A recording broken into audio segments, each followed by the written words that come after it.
पर दे देगी। कोई भी व्यक्ति 60 वर्ष का हो जाए, चाहे वो अमीर हो, चाहे वो गरीब हो, चाहे वो कुछ भी हो, कितना भी पूंजीपति हो, कितना भी गरीब हो, 60 वर्ष इसका मेन नियम था, 60 वर्ष। अब भी मौजूदा सरकार ने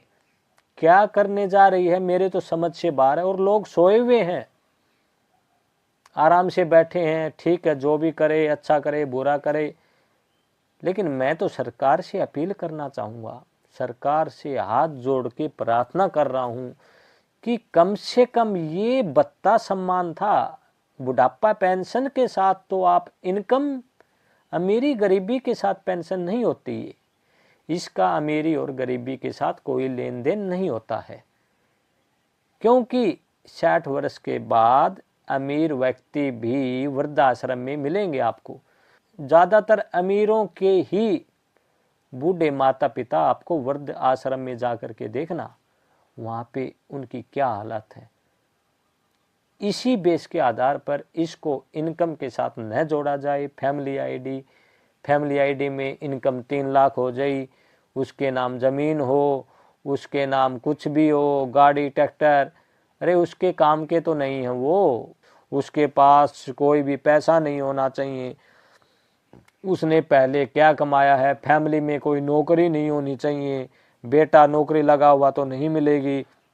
उसके क्या काम आया भाई। बुढ़ापा पेंशन सिर्फ उम्र के आधार पर होती है और ये मान सम्मान के रूप में दी जाती थी, तो प्लीज़ इसके साथ खिलवाड़ न करिए, पेंशन को पेंशन के रूप में न माना जाए।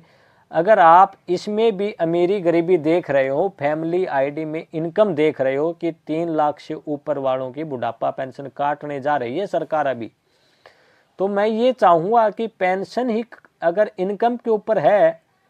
तो ये बुढ़ापा पेंशन ही अकेली क्यों कर रहे हो। फिर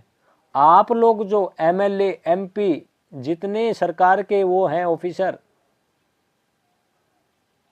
जिन्होंने हमें वोट देकर के बनाए हुए हैं, ये खुद की पेंशन तो आप 1-1 लाख 1.5 लाख ले रहे हो, और वो भी एक बार जीते तो एक बार की, 2 बार जीते तो दोनों बार के ऐड होकर के 3 बार 4 बार 5-5 बार की आप पेंशन मतलब इकट्ठी करके 5-5 लाख रुपए महीने के ले रहे हो, तो वो क्या आपकी पेंशन नहीं है।